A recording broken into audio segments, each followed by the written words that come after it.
गुरुदेव! त्रिपुरासुर, त्रिपुरासुर, गुरुदेव! हम तुम्हारे लिए यहाँ कैलाश विजय के लिए यज्ञ कर रहे हैं और तुम हमारी आसुरी सेना को छोड़कर यहाँ भाग आए। हाँ, भाग गया गुरुदेव, भाग गया, क्योंकि वहाँ कोई बचा ही नहीं था युद्ध करने के लिए। आपकी असुरी सेना को महादेव ने क्षण मात्र में समाप्त कर दिया। सब कुछ समाप्त हो गया गुरुदेव, सब कुछ समाप्त हो गया। दैत्य साम्राज्य समाप्त हो गया। सेनाएं समाप्त हो जाने से साम्राज्य समाप्त नहीं हो जाते त्रिपुरासुर। और ध्यान रहे, कितने ही दैत्य राज और दैत्य सम्राट आए और समाप्त हो गए, परंतु दैत्य गुरु शुक्राचार्य के रहते हुए ये दैत्य साम्राज्य कदापि समाप्त नहीं हो सकता, कदापि नहीं। क्षमा चाहता हूँ गुरुदेव, क्षमा चाहता हूँ, परंतु गुरुदेव जो हमने इस युद्ध में खोया है उसका विचार भी हमें भयभीत किए जा रहा है। तुमने ऐसा क्या खो दिया जो तुम इस प्रकार से प्रलाप कर रहे हो? गुरुदेव, हमने कैलाश विजय के युद्ध में आपके प्रिय शिष्य संघार का सुर को खोया है। संघार का सुर को खो दिया? हमने अपने प्रिय शिष्य को खो दिया? ये तुम क्या कह रहे हो त्रिपुरासुर? मैं सत्य कह रहा हूँ गुरुदेव, सत्य कह रहा हूँ। उस भभूतधारी ने हमारे प्रिय संघार का सुर को अपने तांडव से उत्पन्न हुई ज्वाला से क्षण भर में भस्म कर दिया। नहीं त्रिपुरासुर, नहीं, ये असंभव है, असंभव है। ये सत्य है, सत्य। यही वो सत्य है गुरुदेव, यही वो सत्य है जिसे कहते हुए हमारी जीवा लड़खड़ाने लगी थी। गुरुदेव, युद्ध का इतना भयंकर परिणाम न हमने पहले कभी देखा और न कभी सुना। परंतु तुम्हारे पास तो उस गणेश का वरदान था। उस वरदान के होते हुए भी वो देवता इस भयंकर परिणाम तक पहुंचे तो पहुंचे कैसे? क्या सूंडधारी ने अपना वरदान वापस ले लिया था? नहीं गुरुदेव, वरदान तो फलीभूत हो रहा था। देवताओं के समस्त शस्त्र तथा स्वयं महादेव के तांडव से उत्पन्न हुई ज्वाला को हमने गणेश के मंत्रोच्चार से लौटा दिया था। उसके पश्चात ऐसा क्या हुआ त्रिपुरासुर, जिसके परिणाम को सुनने के पश्चात भी हम विश्वास नहीं कर पा रहे हैं? उसके पश्चात गुरुदेव, न जाने हमारी जीवा को क्या हो गया। हम उच्चारण तो गणेश मंत्र का कर रहे हैं और जीवा से कुछ और ही नहीं करना। और देखते ही देखते हमारे सामने सब कुछ समाप्त हो गया। हमारा प्रिय संघार का सुर जलकर भस्म हो गया और हमें अपने जीवन की रक्षा हेतु वहां से भागना पड़ा गुरुदेव। तुम्हारे द्वारा किए गए गणेश के मंत्रों का उच्चारण स्वतः ही बदलने लगा। ये कैसे संभव हो सकता है त्रिपुरासुर? असंभव है ये। गुरुदेव, मैं सत्य कह रहा हूँ, मैंने कई बार प्रयास भी किया,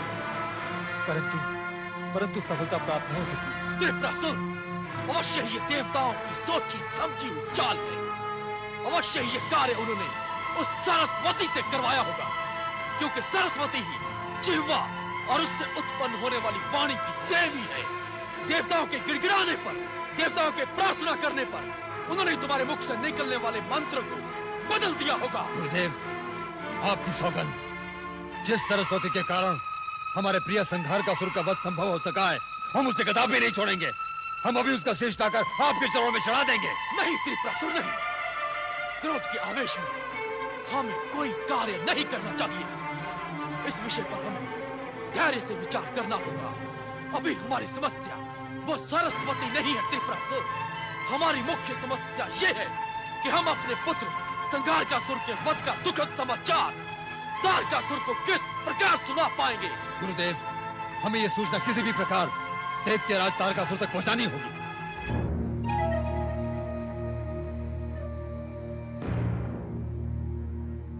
दैत्यराज तारकासुर। गुरुदेव शुक्राचार्य, और हमारे भवन में अभाग्य गुरुदेव, प्रणाम।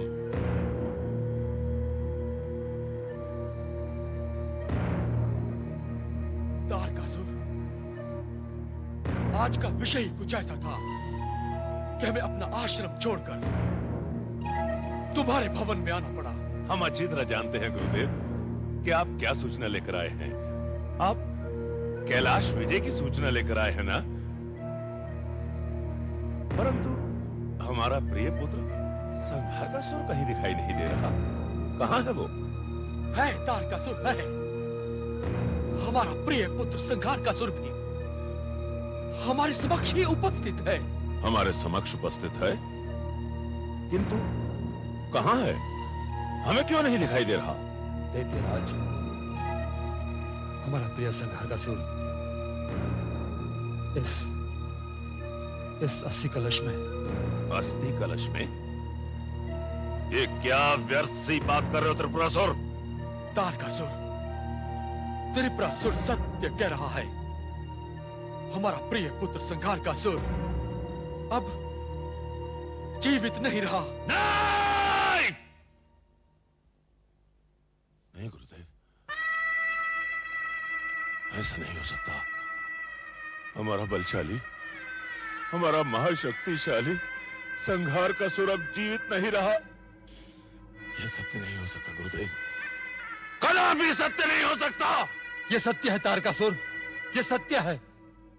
हमारा प्रिय संहारकासुर कैलाश विजय के युद्ध की भेंट चढ़ गया। तुम, हमारा शूरवीर पुत्र कैलाश विजय के युद्ध की बलि चढ़ गया, और तुम अपने आप को दैत्य सम्राट कहने वाले हाथ पे हाथ रख के खड़े रहे।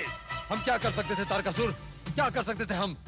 हमें तो स्वयं अपने जीवन की रक्षा हेतु कैलाश से भागना पड़ा। धिक्कार है तुम पे, धिक्कार है। अपने आप को शूरवीर कहते हो और हमारे प्रिय पुत्र को देवताओं के समक्ष अकेला छोड़कर रणभूमि में पीठ दिखाकर भाग आए। धिक्कार है तुम पर। और अब मेरे प्रिय पुत्र की अस्थियां लेकर हमारे भवन में आ गए। तारकासुर, और हम कर भी क्या सकते थे? क्यों? क्या आप हमारे पुत्र को पुनः जीवित नहीं कर सकते थे? नहीं तारकासुर, नहीं। हम ऐसा करने में असमर्थ थे। तो क्या हम ये मान लें कि आपकी संजीवनी विद्या समाप्त हो गई है? तारकासुर, उन देवताओं ने हमारे प्रिय पुत्र संहारकासुर को राख में परिवर्तित कर दिया। अतः हमारी संजीवनी विद्या भी उसे पुनः जीवित नहीं कर सकती, नहीं कर सकती तारकासुर। जीवित नहीं कर सकते? यदि ये संभव नहीं है तो सौगंध है प्रिय पुत्र संहारकासुर की कि गणेश का जीवित रहना भी अब संभव नहीं है। गुरुदेव, यदि हमारे प्रतिशोध की ज्वाला में समस्त कैलाश भी भस्म होता है तो हो जाए, हमें उसकी कोई चिंता नहीं है। हमें अपने प्रिय पुत्र का प्रतिशोध चाहिए। संपूर्ण सृष्टि में मृत्यु का तांडव होगा, तांडव। आतंक ही आतंक होगा चारों ओर। होगा तारकासुर, होगा, अवश्य होगा। किंतु इस विपदा की घड़ी में अपने आप को संभालो तारकासुर। कैसे संभाले गुरुदेव, कैसे संभाले?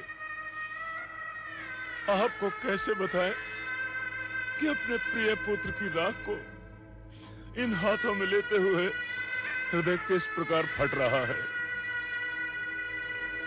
उस प्रिय पुत्र की राख को जिसे इन्हीं भुजाओं में खिलाकर बड़ा किया।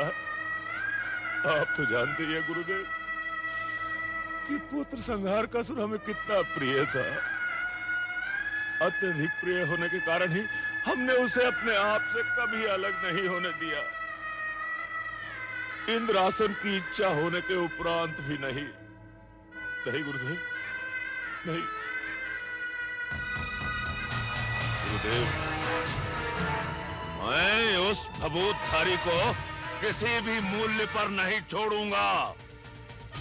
जब तक उसके शरीर पर उसके प्रिय पुत्र गणेश की राख नहीं मल देता, तब तक मेरे प्रतिशोध की ज्वाला ठंडी नहीं होगी, नहीं होगी। पिताश्री, संहारकासुर को तो अपने दुष्कर्मों का परिणाम प्राप्त हो गया है। हाँ पुत्र, दुष्कर्मों का परिणाम सदा ही बुरा होता है। संहारकासुर के साथ भी यही हुआ। संहारकासुर अपनी शक्तियों का दुरुपयोग कर रहा था और यही उसकी मृत्यु का कारण बन गया। हर प्राणी को अपनी शक्तियों पर गर्व होना चाहिए, परंतु शक्तियों का मिथ्याभिमान उससे कदापि नहीं होना चाहिए। मिथ्याभिमान सदैव दुरुपयोग की प्रेरणा देता है। पिताश्री, दुरुपयोग की यही प्रेरणा आज समस्त असुर साम्राज्य के लिए शोक का कारण बन गई है। संहारकासुर की मृत्यु ने एक ओर तो तारकासुर के आत्मविश्वास को तोड़ दिया दूसरी ओर त्रिपुरासुर के मनोबल को भी झंझोड़ कर रख दिया है। मनोबल तो शुक्राचार्य का भी टूट चुका होगा, जो अपनी हर रणनीति संघारकासुर की शक्तियों के आधार पर ही किया करता था। संघारकासुर की मृत्यु से उन्हें अवश्य आघात पहुंचा होगा। पिताश्री, इसी अवसर का लाभ उठाकर हमें इंद्रलोक एवं अन्य लोकों को पुनः वापस ले लेना चाहिए, जो देवेंद्र एवं अन्य देवों की निजी नीति है। आप सत्य कह रहे हैं पुत्र। इंद्र आदि देवताओं को अपने अपने लोकों से विलग हुए लंबी अवधि हो चुकी है। अपनी भूमि व स्वजनों से अलग रहने की पीड़ा का आभास हमें है। और पुत्र, जब हम कैलाश से विलग होकर आचार्य धर्मनंदन के आश्रम में थे, तो हमें भली भांति ज्ञात है पुत्र कि वहाँ हमें कितनी हृदय विदारक पीड़ा होती थी। पिताश्री, पीड़ा का यही आभास शरणार्थियों की भांति भटक रहे देवेंद्र एवं अन्य देवों को भी हो रहा होगा। पिताश्री, यथा शीघ्र ही हमें उनकी पीड़ा का निवारण करके उनके अधिकार उन्हें दिलाने होंगे। हाँ पुत्र, समस्त देवताओं को उनका अधिकार प्राप्त होना ही चाहिए। तो हमें आज्ञा दीजिए पिताश्री, हम अभी इंद्रलोक पर आक्रमण करते हैं। नहीं पुत्र, आक्रमण तो किसी भी विवाद का अंतिम चरण होता है। यदि निर्णय लेने से वार्ता विफल हो जाती है, तभी आक्रमण की आवश्यकता होती है। पिताश्री, हमें भी प्रहार या अशांति की कदापि कामना नहीं है, परंतु यदि अधिकार हनन की बात होती है तो हम अपना धैर्य खो बैठते हैं। पिताश्री, यदि आपकी आज्ञा हो तो पहले हम तारकक्ष से वार्ता करके उसे इंद्रलोक इंद्रदेव को वापस कर देने का सुझाव देंगे। यदि वो नहीं माने तभी हम बल प्रयोग करेंगे। परंतु इस विषय में निर्णय लेने से पूर्व आपको ब्रह्मदेव से अनुमति ले लेनी चाहिए। परमपिता ब्रह्मदेव से अनुमति? हाँ पुत्र, तारकक्ष के पिता तारकासुर को ब्रह्मदेव ने अमरत्व का वरदान दिया था, इसलिए आप उनसे अनुमति लेकर उनके द्वारा दिए गए वरदान के प्रति सम्मान प्रकट करें। पिताश्री, आपकी आज्ञा शिरोधार्य है। हम अभी परमपिता ब्रह्मदेव के समक्ष उपस्थित होते हैं।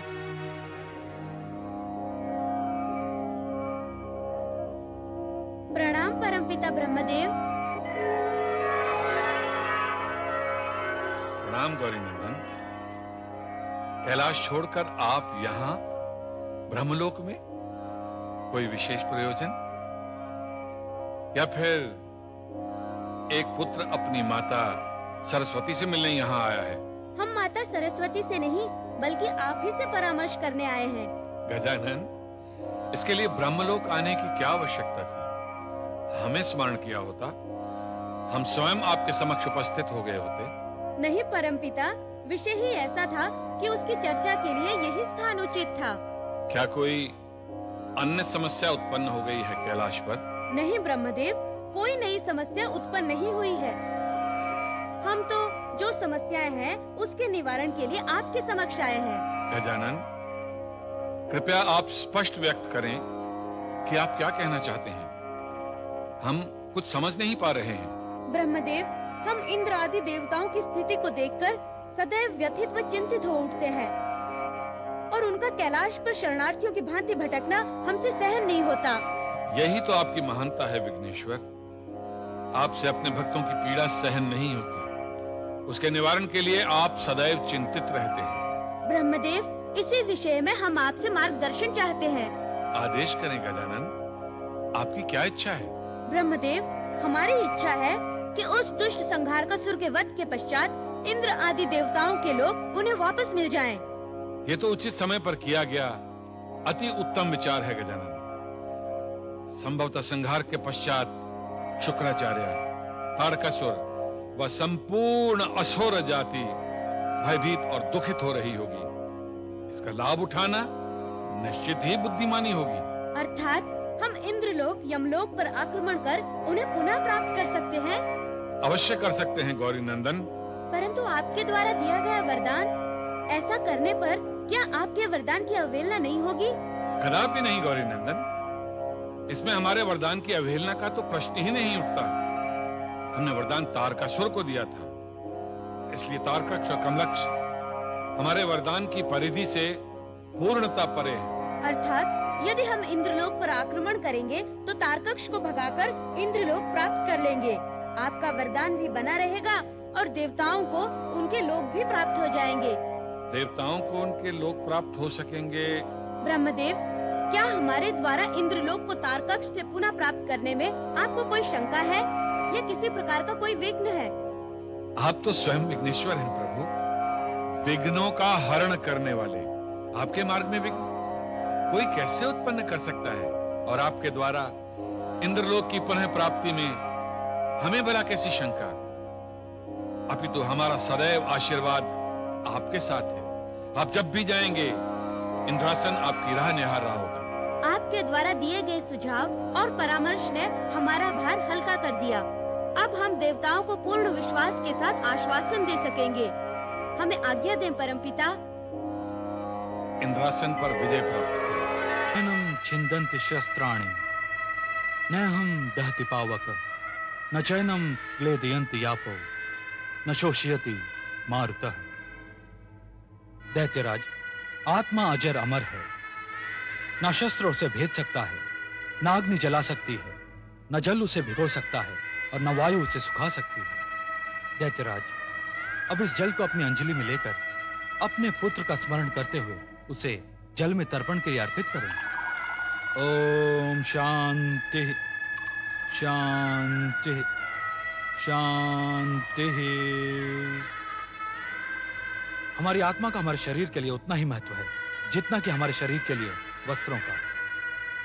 जिस प्रकार अधिक समय तक वस्त्रों को धारण करने के पश्चात वस्त्र जीर्ण शीर्ण हो जाते हैं, जर्जर हो जाते हैं और हम उन्हें उतारकर उनके स्थान पर नवीन वस्त्र धारण कर लेते हैं, ठीक उसी प्रकार हमारी आत्मा भी जर्जर हुए शरीर को त्याग कर उसके स्थान पर पुनः नवीन शरीर धारण कर लेती है। दैत्यराज, अपने पुत्र की अस्थियों का विसर्जन करने से पूर्व आप उनके नाम का स्मरण करें, ध्यान करें। ओम शांति शांति शांति। जिस प्रकार जन्म लेने वाली जीवात्मा की मृत्यु निश्चित है, उसी प्रकार मृत्यु को प्राप्त हुई जीवात्मा का पुनर्जन्म भी अवश्यंभावी है। दैत्यराज, युवराज की अस्थियों का तर्पण करने के लिए उन्हें जल में विसर्जित करें। दैत्यराज, युवराज की ये अस्थियां विसर्जित कीजिए।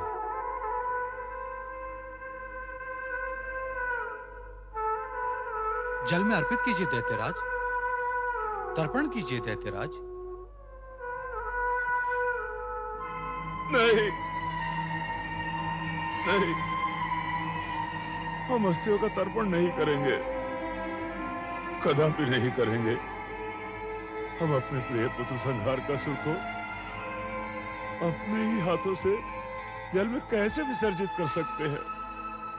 उन हाथों से जिन हाथों से पाल पोस कर उसे इतना बड़ा किया था, उन्हीं हाथों से उसे जल में समाधिस्थ कर दे? नहीं, कदापि नहीं। क्षमा चाहता हूं दैत्यराज, परंतु यह तो आवश्यक विधान है। अपने पुत्र की अस्थियों को जल में अर्पित करने से ही आपके मृतक पुत्र की आत्मा को शांति प्राप्त होगी। नहीं पुरोहित, हमारे पुत्र की आत्मा को शांति ये जल नहीं दे सकता। उसकी आत्मा को तो हमारा प्रतिशोध ही शांत करेगा। हमारे पुत्र की आत्मा की शांति तो तभी संभव है जब स्वयं शिव अपने प्रिय पुत्र गणेश की अस्थियों को हमारे समक्ष खड़ा होकर अर्पित करे। हम इसकी अस्थियों को उसी क्षण अर्पित करेंगे। शांत हो जाइए दैत्यराज, शांत हो जाइए। यदि आपके पुत्र के जीवन की कोई अभिलाषा अपूर्ण रह गई होगी तो इस तर्पण से पूर्ण हो जाएगी दैत्यराज। ना ही इस जल से हमारे पुत्र की आत्मा को शांति मिलेगी और ना ही उसकी अभिलाषा की पूर्ति होगी। यह आप क्या कह रहे हैं दैत्यराज? यही सत्य है पुरोहित, क्योंकि हम जानते हैं हमारे पुत्र की आत्मा को केवल गणेश का रक्त ही शांत कर सकता है। और पुत्र, तुम्हारे विष्णु लोक को प्राप्त करने की अभिलाषा हम ही पूर्ण करेंगे। तुम्हारी अभिलाषा अवश्य पूर्ण होगी। हम अपने ही इन्हीं हाथों से गणेश का वध करके तुम्हारी आत्मा को शांत करेंगे। कहिए देवगण, अब तो आप सब प्रसन्न हैं। अवश्य महादेव। संघार का सुर को उसकी दुष्टता का दंड देकर आपने इस सृष्टि को एक पापी के बोझ से मुक्त कर दिया। अब आप निश्चिंत हो जाएं। किसी भी असुर का आतंक आप सबको भयभीत नहीं कर सकेगा। भयभीत तो आज समस्त असुर साम्राज्य हो रहा होगा महादेव। जिस उत्साह से संपूर्ण सृष्टि से कैलाश पर विजय पाने के लिए असुरों को एकत्रित किया गया था, आज दैत्य गुरु शुक्राचार्य का वो उत्साह खंडित हो गया। हाँ महादेव, जिस आत्मविश्वास के साथ त्रिपुरासुर कैलाश पर आया था, उसका वो आत्मविश्वास आपके एक ही प्रहार से चकनाचूर हो गया। निसंदेह संघार का सुर के वध के पश्चात असुरों का आत्मविश्वास पूर्णतः नष्ट हो गया होगा। दैत्य गुरु शुक्राचार्य की रणनीति टूटकर बिखर चुकी होगी।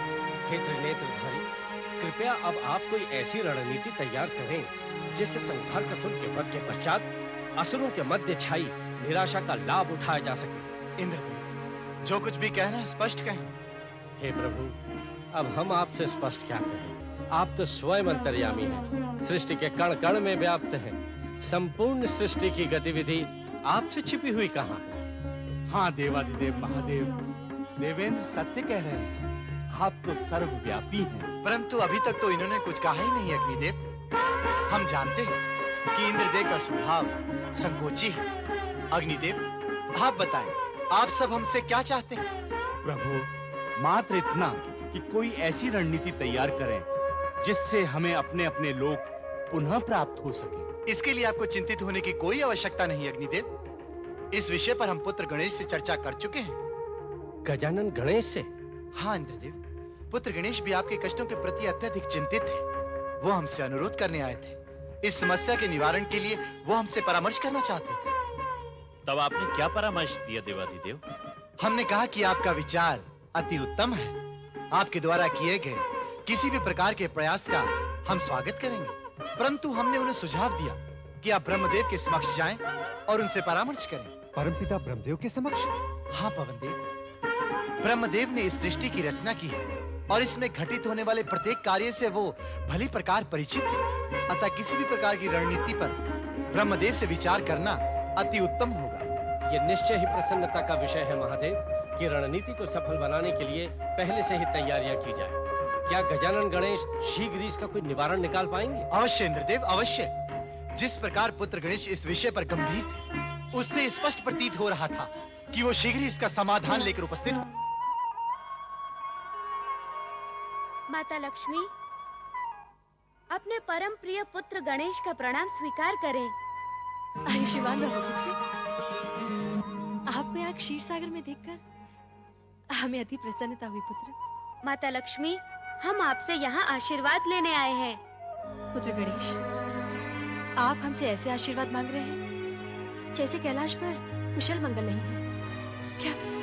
क्या कैलाश पर कोई अनिष्टकारी घटना घटित हुई है? क्या देवी पार्वती संकट में है? नहीं माता लक्ष्मी, माता श्री पूर्णतः स्वस्थ और प्रसन्नचित हैं और पिताश्री के कैलाश पर लौटने के पश्चात तो संपूर्ण कैलाश पर हर्ष और उल्लास का वातावरण उत्पन्न हो गया है। नहीं पुत्र, आपकी गंभीरता इस बात की ओर संकेत कर रही है कि आप हमसे कुछ छिपा रहे हैं। कैलाश पर अवश्य ही संकट आया है। हाँ माता लक्ष्मी, कैलाश पर संकट तो अवश्य आया था, परंतु माता सरस्वती की कृपा से वो संकट टल गया। ये तो देवी सरस्वती की महानता है पुत्र, परंतु संकट था क्या?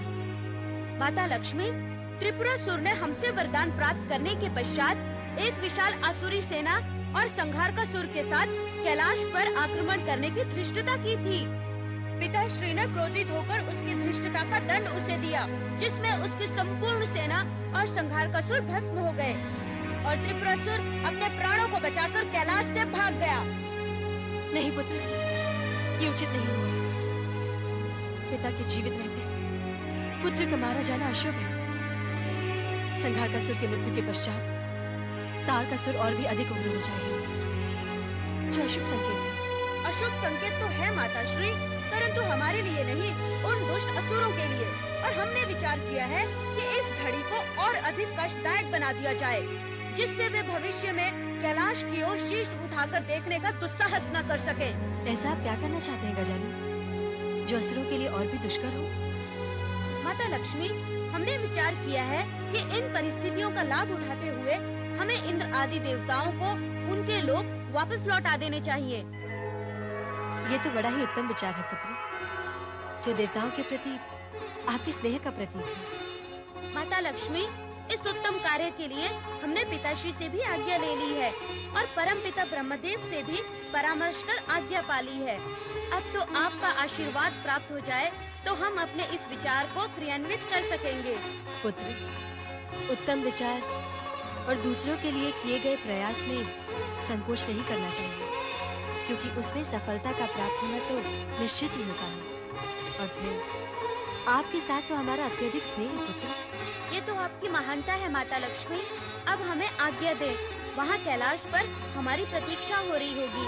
प्रणाम।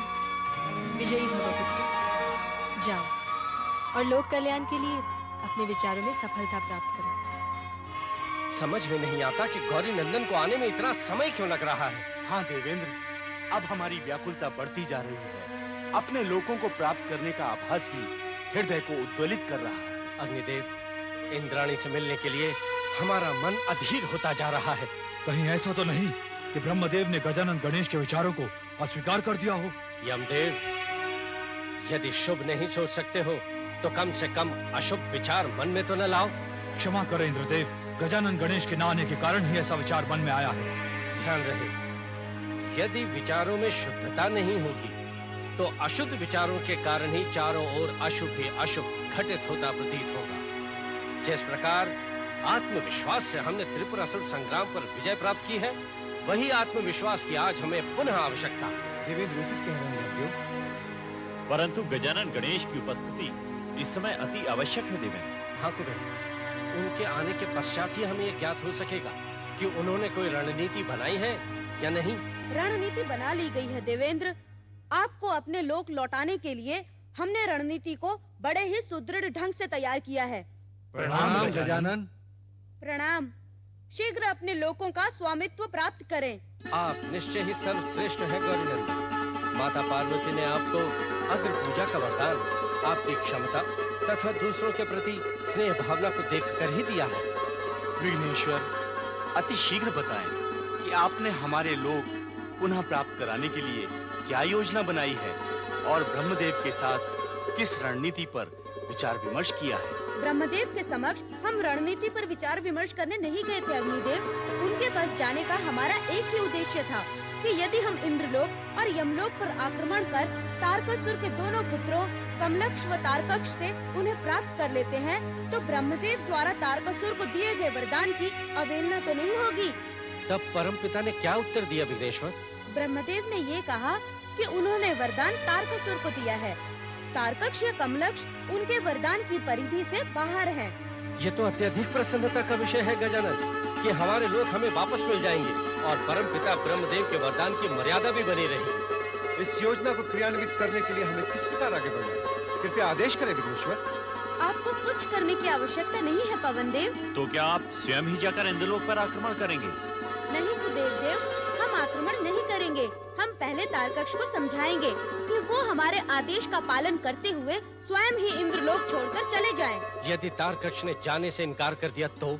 यदि उस दुष्ट असुर ने इनकार करने की चेष्टा की तो हमें अपने बल और शक्तियों का प्रयोग करके इंद्रलोक को पुनः प्राप्त करना होगा। शक्ति और बल का प्रयोग तो हम दिखाते यदि वो बालक गणेश हमारे समक्ष उपस्थित होते, परंतु उस महादेव और गजानन गणेश ने हमारे शांति प्रिय भ्राता संघारकासुर को अपने प्रहारों का लक्ष्य बनाया और उन समस्त देवताओं ने एकजुट होकर हमारे भ्राता श्री का वध किया है। युवराज, समझ में नहीं आता कि दैत्य सम्राट त्रिपुरासुर के होते हुए ये संभव कैसे हुआ। उन्हीं के कारण आज हमारे भ्राताश्री हमारे समक्ष उपस्थित नहीं है। अवश्य उन्होंने ही भ्राताश्री को उकसाया होगा और इसीलिए भ्राताश्री ने कैलाश पर आक्रमण किया और वो त्रिपुरासुर हमारे भ्राताश्री को देवताओं की मध्य छोड़कर भाग आया। युवराज, आप व्यथित न हो। विधि के विधान में संभव तो यही लिखा था, अन्यथा युवराज संघारकासुर हमें छोड़कर नहीं जाते। नहीं सेनापति, नहीं, ना ही हमारे भ्राताश्री हमें छोड़कर गए हैं और ना ही विधि के विधान में यह लिखा है। ये आप क्या कह रहे हैं युवराज? हम सत्य कह रहे हैं सेनापति। विधि के विधान में लिखा है उस गणेश का मस्तक छेदन, और वो भी हमारे हाथों से। भ्राताश्री, हम शपथ लेते हैं कि आपके वध के प्रतिशोध में हम संपूर्ण कैलाश को ध्वस्त कर देंगे। तारकक्ष, ऐसी शपथ और ऐसी सौगंध तुमसे पूर्व तुम्हारे भ्राता संघारकासुर, त्रिपुरासुर और तुम्हारे पिता तारकासुर भी अनेकों बार ले चुके हैं, परंतु कैलाश आज भी अडिग है और समस्त कैलाश निवासी प्रसन्नचित हैं। अब नहीं रहेंगे गणेश। ये मैं, दैत्य सम्राट तारकासुर का पुत्र और इंद्रलोक विजेता तारकक्ष, तुम्हें वचन देता हूँ। तो तुम भी सुन लो तारकक्ष, आज ये देवाधिदेव महादेव तथा माता पार्वती का पुत्र और कैलाश का रक्षक ये गणेश तुम्हें वचन देता है कि जब तक हम कैलाश पर हैं, तब तक तुम तो क्या, सृष्टि की कोई भी असुरी शक्ति कैलाश का अंश मात्र भी अनिष्ट नहीं कर सकती। गणेश, तुमने अभी तारकक्ष की शक्ति और बल का प्रदर्शन नहीं देखा है, अन्यथा तुम यहाँ आकर इस प्रकार कदापि वचन लेने की भूल नहीं करते।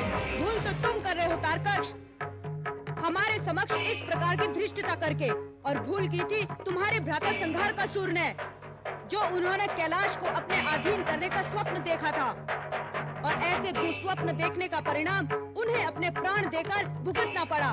ये तुम भली भांति जानते हो तारकक्ष।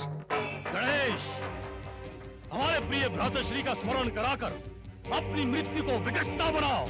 तुम्हारे भ्राता का स्मरण करने पर तुम्हें क्रोध के स्थान पर लज्जित होना चाहिए और उससे कोई सीख लेनी चाहिए।